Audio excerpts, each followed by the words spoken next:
ETF index mutual funds నేర్చుకుని stock మార్కెట్లో రాణించాలనుకుంటున్నారా? వెంటనే ఈ నెంబర్కి కాల్ చేయండి.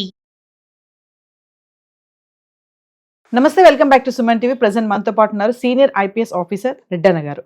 నమస్తే సార్. నమస్కారం. అంటే ఒక విషయం చెప్పండి సార్, మరి ఇది ఎట్టకేలకి మూడో ప్రపంచ యుద్ధానికి దారి తీస్తుంది అని అంటారా? ఛాన్సెస్ ఉన్నాయంటారా? ఇప్పుడు మీరు అమెరికాకి సపోర్ట్గా బ్రిటన్ ఒకటి, జర్మనీ ఒకటి, తర్వాత ఫ్రాన్స్, ఈ మూడు మద్దతు పలికినాయి. యునైటెడ్ అరబ్స్లో ఉండే ఈ కంట్రీస్లో ఎక్కడైతే స్థావరాలు ఉన్నాయో అన్నీ కూడా ఇరాన్కి అగెనిస్ట్గానే ఉన్నాయి. ఇరాన్కి అగెనిస్ట్గా ఉన్నాయి, ఎందుకంటే షియా కమ్యూనిటీ తక్కువ ఉంది. ఆ షియా కమ్యూనిటీ ఎక్కడైతే ఉందో వాళ్ళు ఇరాన్లో ఉంది, ఇరాక్లో ఉంది, ఇరాక్ వాళ్ళు వీళ్ళు సపోర్ట్ చేస్తున్నారు. కొన్ని దగ్గర అక్కడక్కడ ఉన్నారు, వాళ్ళంతా సపోర్ట్ చేస్తున్నారు. ఈ షియా కమ్యూనిటీ కాకుండా మిగతా కమ్యూనిటీస్ ఎవరైతే ఉన్నారో వాళ్ళు ఇరాన్కి అగెనిస్ట్గానే ఉన్నారు. ఇప్పుడు మన యునైటెడ్ అరబ్ గల్ఫ్ కంట్రీస్ అన్నీ కూడా ఇరాన్కి అగెనిస్ట్గానే ఉన్నారు. ఎందుకంటే వాళ్ళ మీద స్థావరాల పైన దాడులు చేస్తున్నారు. మాకు సపోర్ట్ రమ్మంటే వాళ్ళు రావటం లేదు, ఎందుకంటే they are friendly country to America. వీళ్ళు దుబాయ్ పైన ఎక్కువ దాడులు చేస్తున్నారు ఇప్పుడు. ఎవరు? ఈ ఇరాన్ వాళ్ళు. ఎందుకంటే ట్రంప్ ఆ అల్లుడు చాలా పెద్ద పెట్టుబడులు పెట్టాడు దుబాయ్లో. అదేవిధంగా అమెరికా ఇంట్రెస్ట్ దుబాయ్ని బాగా డెవలప్ చేసింది. సో దుబాయ్లో ఫ్రెండ్లీ ఉంది, రాకపోకలు ఉన్నాయి. సో అందువల్ల వాళ్ళు దుబాయ్ని, తర్వాత యునైటెడ్ అరబ్స్, ఆ విధంగా వాళ్ళ స్థావరాలు ఎక్కడెక్కడ ఉన్నాయో వాళ్ళని టార్గెట్ చేస్తున్నారు. కాబట్టి ఈ కంట్రీస్ వాళ్ళంతా కూడా ఇరాన్కి అగెనెస్ట్గానే వాళ్ళు చర్యలు తీసుకున్నటువంటి వ్యవహారం ఉంది. అయితే ఇరాక్కి అగెనెస్ట్గా ఇరాక్ వాళ్ళు ఇరాన్కి తోడ్పాటు ఇచ్చినా కూడా వీళ్ళ మిలిటరీ చాలా వీక్ వాళ్లే, కాబట్టి వాళ్ళు ఏం చేయలేరు. కాకపోతే ఇక్కడ ఒక మాట, నిన్నటికి నిన్న సెకండ్ ఇన్ కమాండ్ ఇరాక్ అరాఫీని, ఇప్పుడు ఖుమేని చచ్చిపోయిన తర్వాత అరాఫీని టెంపరవరీ కింగ్గా, టెంపరవరీ ఎంపరర్గా డిక్లేర్ చేశారు. సో డిక్లేర్ చేస్తే ఆయన్ను కూడా నిన్న చంపేశారు అనేటువంటి వార్తలు వచ్చాయి. అయితే దీన్ని ఇరాన్ కన్ఫర్మ్ చేయలే. మొన్న ఖుమైనీ చనిపోయినప్పుడు కూడా మావాడు బ్రతికే ఉన్నాడని ఫోటోలన్నీ పెట్టాడు.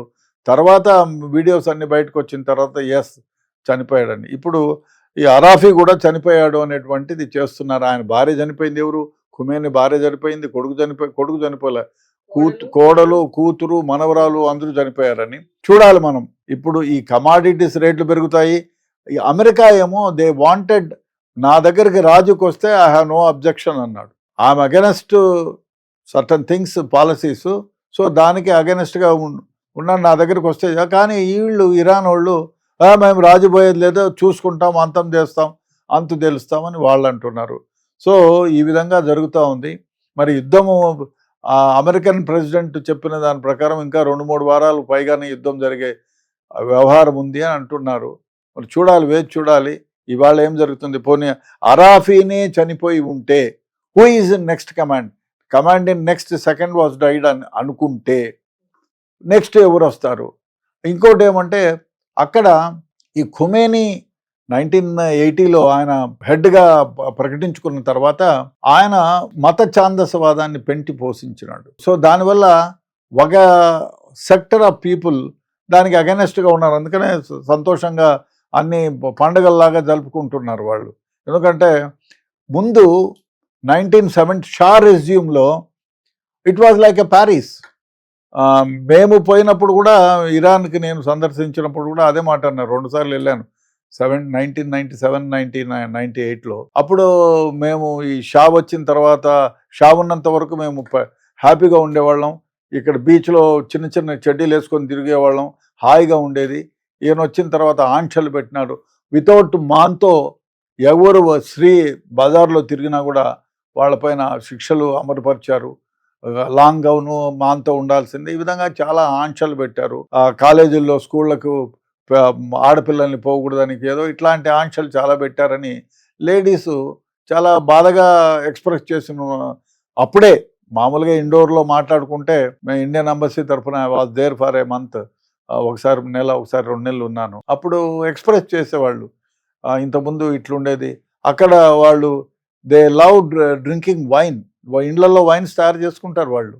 అక్కడ ఏమైపోతుందంటే మనము వెళ్ళినప్పుడు మనకైతే ఫారినర్స్కు you can carry wine, you can gift wine, but వాళ్ళు తాగకూడదు. వాళ్ళు నీ ఇంటికి వచ్చి తాగితే దెర్ ఇస్ నో అఫెన్స్. వాళ్ళ ఇంట్లో పట్టుబడితే then it is an offence, వాళ్ళని అరెస్ట్ కూడా చేస్తారు.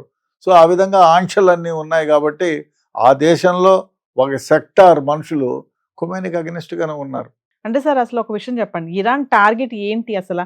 అంటే సుప్రీం లీడర్ చనిపోయాక కూడా తర్వాత నెక్స్ట్ వచ్చే ఎవరైతే లీడర్ ఉన్నారో ఆయన కూడా చనిపోయాడని వార్తలు రావడం చూస్తున్నాం. అయినా సరే దాడులు ఆపకుండా ఇరాన్ మరింతగా అమెరికా పైన ఎందుకు ఇంత టార్గెట్ చేస్తుంది? అసలు వాళ్ళ గోల్ ఏంటి అంటే వాళ్ళు ఏమిటి అంటే మమ్మల్ని అనవసరంగా కిలికినారు, సో మేము ఎందుకు ఆపాలి? మా దేశ ప్రధానినే చంపారు, ప్రధాన ముఖ్యుడినే చంపారు, మేము ఎందుకు ఊరికే ఉండాలా అని. అదంతా అంటే వాళ్ళు చెప్పేది ఏమంటే మా దగ్గర ఇప్పుడు వాడిన ఆయుధాలు చాలా సింపుల్ ఆయుధాలు, పెద్ద ఆయుధాలను మేము ఇంకా బయటికి తీయలే, అవన్నీ లోపలనే ఉన్నాయి. సో అవన్నీ బయటికి తీసి మేము అమెరికాని, ఇజ్రాయిల్ని, ఫ్రాన్స్ని కానీ మిగతా దేశాలు ఎవరెవరు, బ్రిటన్ కానీ జర్మనీ కానీ ఎవరెవరైతే వాళ్ళకి సపోర్ట్ చేస్తారో వాళ్ళందరినీ అంతం చేస్తాము, అమెరికన్ ప్రెసిడెంట్నే చంపేస్తాము అని ప్రబల్కాలు పలుకుతున్నారు. బట్ చూడాలి మరి వాళ్ళ దగ్గర ఏమేమి ఆయుధ సామాగ్రి ఉంది, ఆ ఆయుధ సామాగ్రి ఎంతవరకు వాళ్ళకు ఉపయోగపడుతుంది. ఇంకోటి ఏమంటే వీళ్ళు సెకండ్ అటాక్లో ఆయిల్ రిఫైనరీని దేన్ని ముట్టుకోలేదు, కానీ ఎక్కడైతే వీళ్ళ స్థావరాలు ఉన్నాయో బేస్లు, ఎయిర్ బేస్లు అన్నిటిని కూడా అటాక్ చేశారు. ఫస్ట్ ఖుమైనీని అటాక్ చేశారు. ఖుమైనీ చనిపోయిన తర్వాత నిర్ధారించుకొని ఇమ్మీడియట్గా వితిన్ 5 minutes వాళ్ళు ఎక్కడైతే వైటల్ ఇన్స్టలేషన్స్ ఉన్నాయో ఇరాన్కి సంబంధించి అన్నిటినీ అటాక్ చేసినారు. చాలా వరకు 60% ఆఫ్ ఎయిర్ బేస్ల్ని వాళ్ళు అటాక్ చేసి దానిలో నుంచి నిర్వీర్యం చేశారు. కానీ వాళ్ళు పైన చేసుకుపోయినారు. మేము లోపల నుంచి మొత్తం అన్ని బయటికి తీసుకుంటున్నాము. వీ హ్యావ్ మోర్ వెపన్స్, ప్రపంచానికి తెలియని వెపన్లు మా దగ్గర చాలా ఉన్నాయి. అవన్నీ ఉపయోగించి మేము అమెరికాని లొంగ తీసుకుంటాము, ఇజ్రాయిల్ని లొంగ తీసుకుంటాం. మొత్తం ఇప్పుడు ఎవరైతే 5 countriesలో ఎయిర్ బేస్లు ఉన్నాయో, 6 countriesలో యుఎస్ ఎయిర్ బేస్లు ఉన్నాయో, అరబ్ దగ్గర నుంచి, యునైటెడ్ అరబ్ దగ్గర నుంచి, దుబాయ్ దగ్గర నుంచి అన్ని స్థావరాలను మేము మట్టు పెడతామని చెప్తున్నారు. చూడాలి వాళ్ళు ఎంతవరకు, వాళ్ళ దగ్గర ఏం ఆయుధాలు ఉన్నాయి, ఎంతవరకు సఫలీకృతమవుతాయి, వాళ్ళ ఎయిర్ బేసుల్ని ఇజ్రాయెల్ కానీ లేదు అమెరికా కానీ మట్టు పెట్టగలదా చూడాలి. ఇప్పుడు అప్డేట్ ఏంటంటే సార్, ఇరాన్ పార్లమెంట్ భవనం పైన కూడా దాడి చేశారు మన అమెరికా, ఇజ్రాయెల్. అంటే ఇది ఇంకా తీవ్రతరం అవుతుందంటారా? డెఫినెట్గా. ట్రంప్ చెప్పినట్టుగా అంటే 4 వారాల వరకు ఇంకా ఈ యుద్ధం ఇలా కొనసాగుతుంది అనుకోవచ్చు అంటారు. ఇప్పుడు ఎవరో ఒకరు మధ్యవర్తిత్వం నడిపి యుద్ధం ఆపేయండి అనే ఇది చేయకపోతే డెఫినెట్గా ఇది పెద్దగానే వ్యవహారం ముదిరి పెద్దగా అవుతుంది. కానీ ఇక్కడ చైనా, రష్యా ఇవి రెండు కూడా సపోర్ట్ చేయాలి. కానీ మేము చైనా ఏమంది, న్యాయం కోసం మేము న్యాయం కోసం పోరాడతాము అన్నారు తప్ప మేము మీకు మద్దతు ఇస్తామని చైనా వాళ్ళు చెప్పలేదు. పుతిన్ కూడా ఏమీ మాట్లాడలేదు. ముందైతే చెప్పినారు యుద్ధం మంచిది కాదు, ఆపేయండి అన్నట్టు, ఏదో ఆపేయండి అని కూడా కాదు, న్యాయంగా ధర్మంగా చేయండి అన్నట్టు ఏదో మాట్లాడినారు. కానీ మేము సపోర్ట్ చేస్తాము అని ఎక్కడా చెప్పలే, సపోర్ట్కి దిగలేదు కూడా. ఒకవేళ చైనా కానీ పుతిన్, రష్యా కానీ వీళ్ళిద్దరూలో ఎవరు ముందుకొచ్చినా ప్రపంచ యుద్ధం స్టార్ట్ అయినట్టే. కిమ్, పుతిన్ కూడా దిగుతారు రంగంలో. కిమ్ అయితే చెప్పినాడు కానీ దిగలేదు. కానీ ఒక విషయం చూడండి, కిమ్ ఇంత కంట్రీ, కిమ్ని ఎవరు ముట్టుకోలేరు. ముందే పిచ్చోడు ట్రంప్ కంటే. ట్రంప్ మొదటి రకం పిచ్చోడు అయితే ఇటు 10వ రకం పిచ్చోడు. 10 రేట్ ట్రంప్ కంటే మామూలుగా ట్రంప్నే మెంటలోడ్ అంటారు, ఈయనైతే ట్రిపుల్ మెంటలోడ్ అంటారు. వీడికి ఏమిటంటే తాను చెప్పిందే వేదం, ఎవరు చెప్పింది వినరు కిమ్ము. అదే ఈ కిమ్ముకు ఇంత కొవ్వు ఎక్కడిది అంటే వాడి దగ్గర అణ్వాయుధాలు ఉన్నాయి.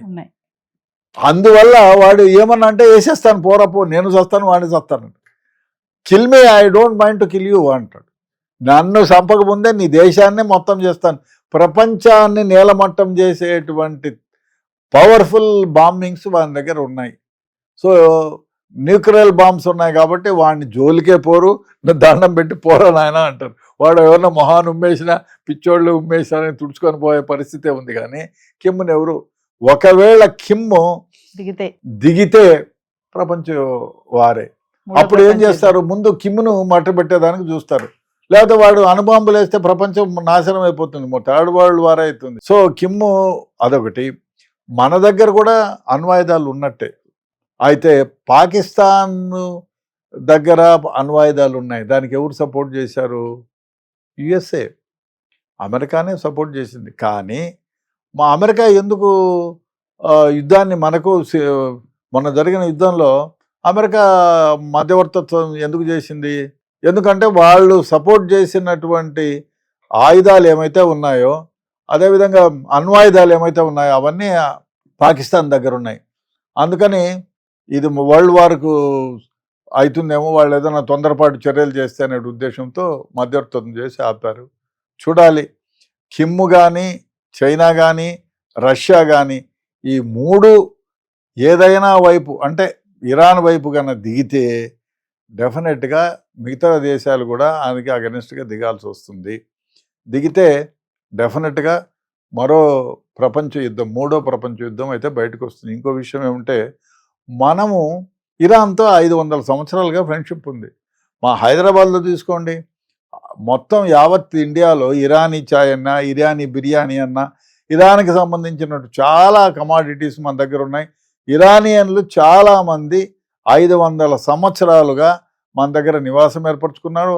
అక్కడ కూడా ఇప్పుడు ఇస్తఫాన్లో కానీ చాలా ప్రదేశాల్లో ఇరాన్లో మన వాళ్ళు ఉన్నారు, డాక్టర్లు ఉన్నారు, ఇంజనీర్లు ఉన్నారు, అక్కడ స్థావరాలు ఏర్పరచుకున్నారు.